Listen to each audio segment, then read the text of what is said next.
Saúdo-vos com a santa paz de nosso Senhor e Salvador Jesus Cristo.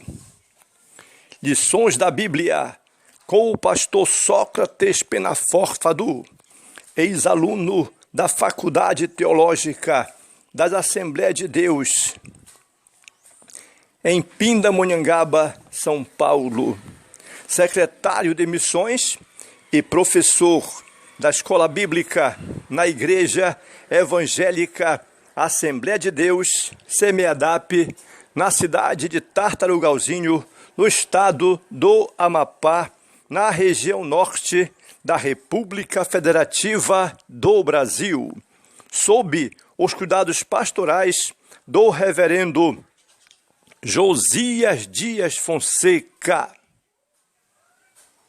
Alegria em meio à dor. Lição 7 para o Departamento de Jovens. Alegria em meio à dor. Lemos em 1 Pedro, capítulo 4, versículo 13. Mas alegrai-vos no fato de serdes pacientes das aflições de Cristo, para que também na revelação da sua glória vos regozijeis e alegreis. Ao experimentar a dor, o crente fiel não é levado ao desespero e à perda do sentido da vida, mas se alegra verdadeiramente em Deus. Mesmo sendo jovem, mesmo sendo tenro ainda, mas é preciso pôr a sua confiança em Deus e, ainda que venha o sofrimento, se alegrar em o nome de Jesus, confiando no Senhor nosso Deus. Lemos em 1 Pedro, capítulo 4, versículo 12 a 16. Amados, não vos estranheis a ardente prova que vem sobre vós, para vos tentar, como se coisa estranha vos acontecesse. Mas alegrai-vos no fato de serdes participantes das aflições de Cristo, para que também, na revelação da sua glória, vos regozijeis e alegreis, se pelo nome de Jesus Cristo sois vituperados, bem-aventurados sois, porque sobre vós repousa o Espírito da glória de Deus. Que nenhum de vós padeça como homicida, ou ladrão, ou malfeitor, ou como que se entremete em negócios alheios, mas se padece como cristãos, não se envergonhe, antes glorifique a Deus nesta parte. Precisamos pôr a nossa confiança em Deus, porque aquele que confia no Senhor é como o monte de Sião que não se abala, mas permanece para sempre.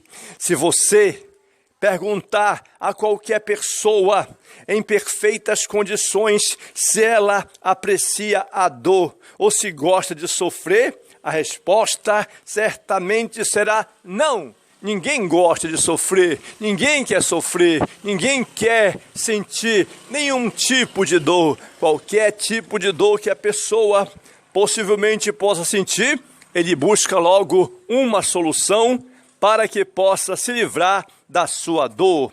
Ninguém precisa dos infortúnios, nem mesmo os cristãos. Todavia, diferentemente dos descrentes, aqueles que conhecem ao Senhor encaram o sofrimento de uma maneira peculiar. Ao experimentar a dor, o crente fiel não é levado ao desespero, jamais. Pelo contrário, porque é a perda do sentido da vida, mas se alegra em Deus, pois o sofrimento está no âmago da fé cristã.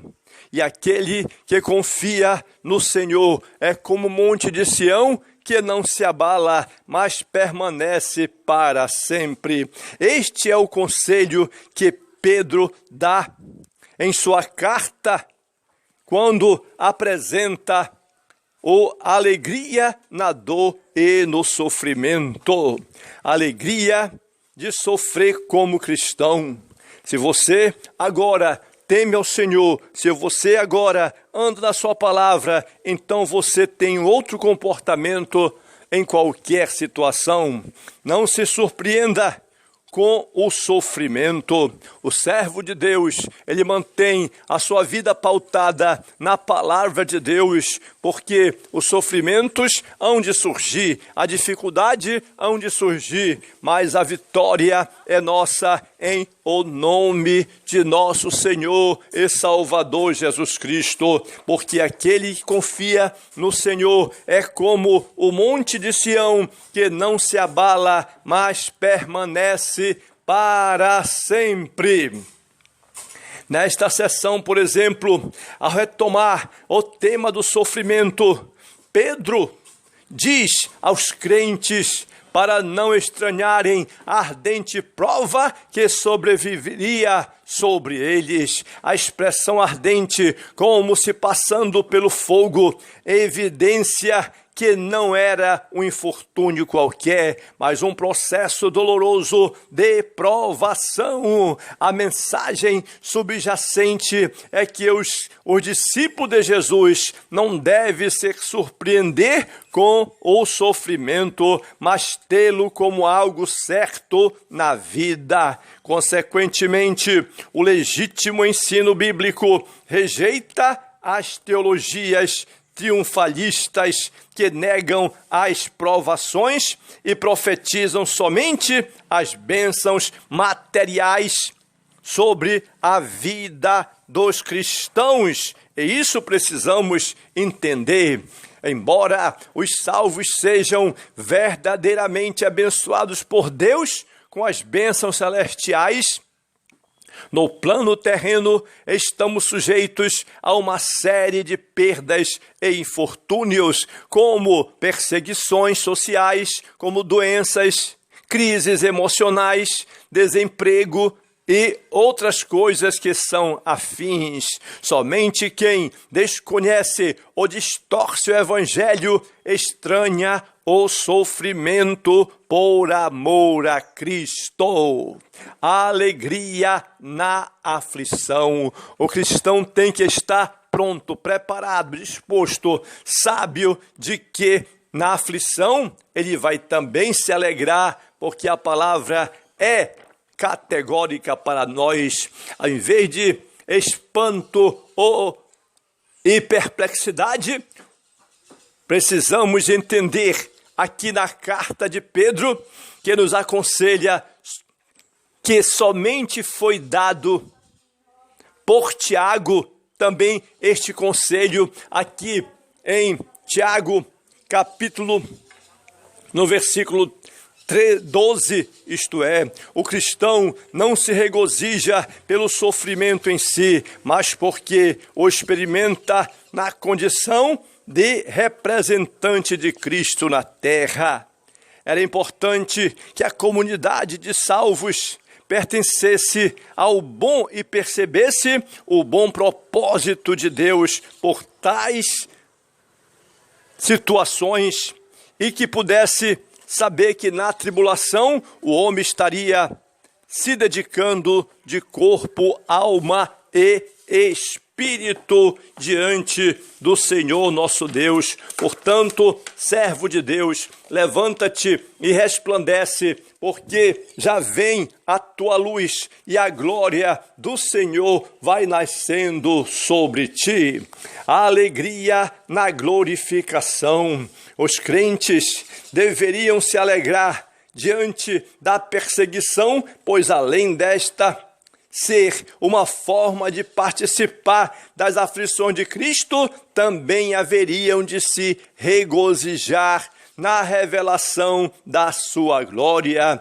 Quer dizer, quando ele voltar, inspirado pelo Espírito Santo, o próprio Pedro está dando tanto um consolo quanto uma garantia a todos nós que meditamos na sua carta. Aquele que se alegra com Cristo na dor haverá de se alegrar muito mais na sua glória. Portanto, esforça-te, tem bom ânimo, não pasme nem te espantes, porque o Senhor teu Deus é contigo por onde quer que andares. Quem sofre com ele na perseguição, reinará com ele na glorificação. O apóstolo Paulo confirma que essa verdade com a sublime declaração, porque a nossa leve e momentânea tribulação produz para nós um peso eterno de glória muito excelente.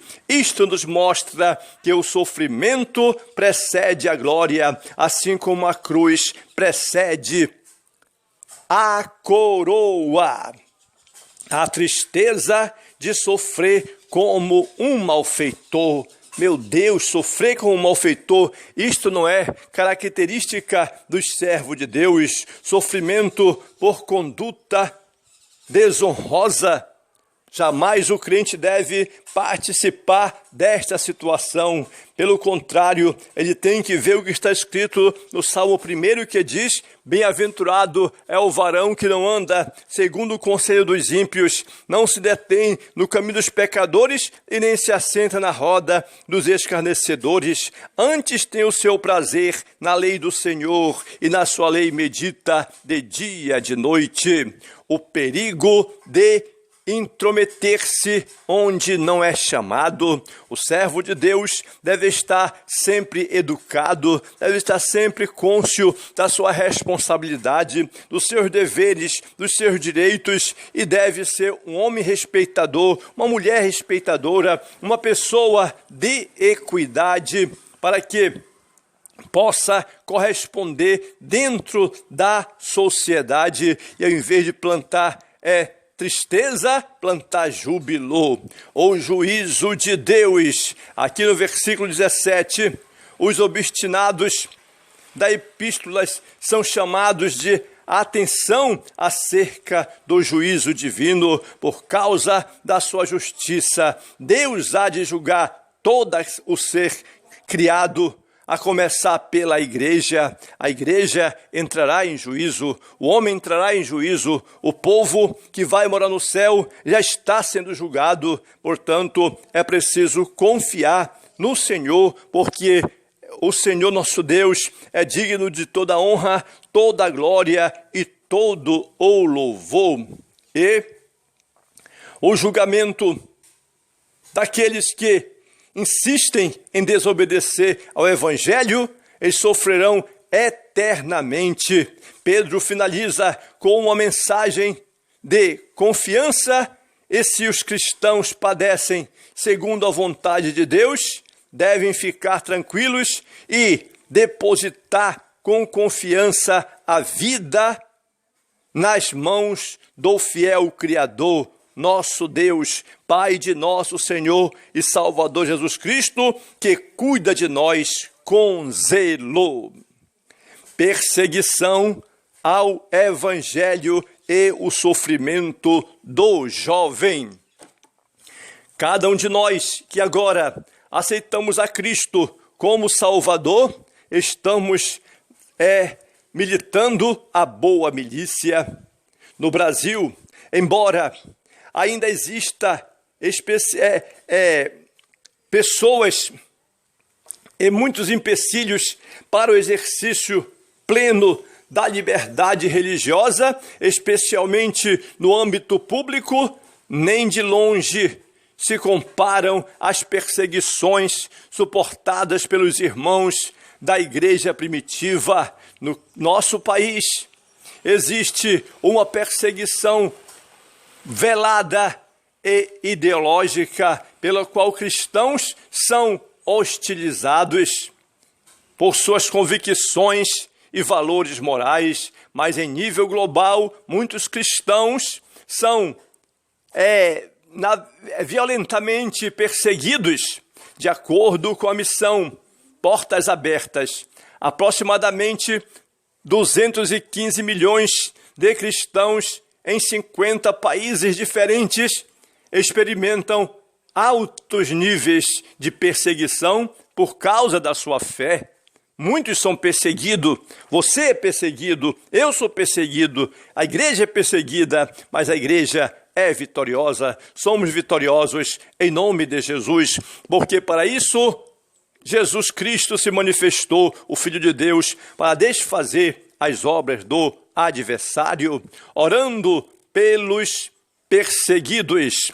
Precisamos manter uma oração constante de bênçãos e vitórias sobre a vida de todos aqueles que estão, de alguma forma, sendo perseguidos por amor a Cristo, porque nada pode nos separar do amor de Cristo, nem a doença, nem a enfermidade, nem a falta, nem a nudez, nem a fome, nada do amor de Cristo nos separará dele.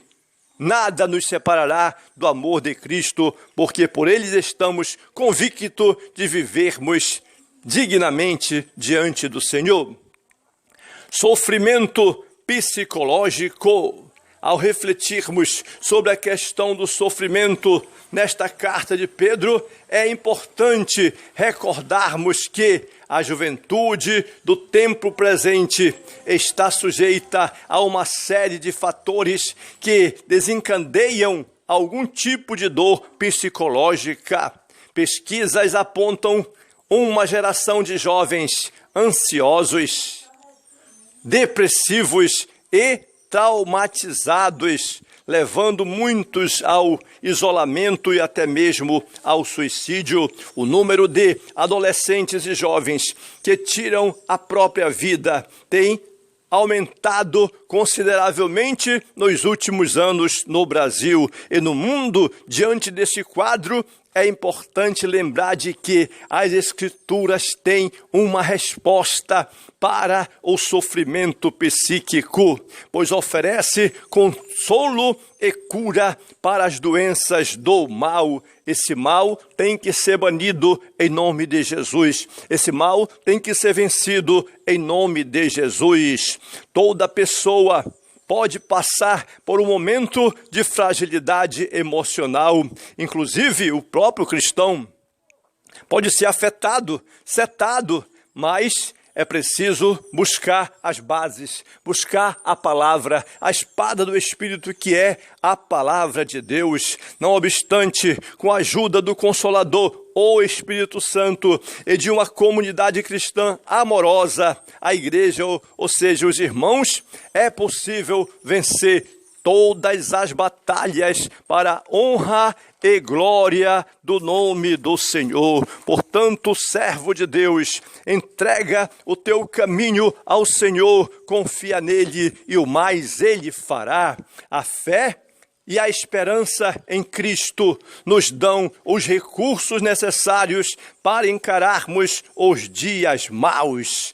Temos o consolo extraordinário de um Deus amoroso que caminha conosco quando passamos pela fornalha da aflição. Lembre-se, jovem, lembre-se, adolescente, de que o fogo da provação que atinge a sua vida não é capaz de destruí-lo, mas serve para purificar e moldar o seu caráter, o nosso caráter, para que se torne cada vez mais precioso para com Jesus Cristo.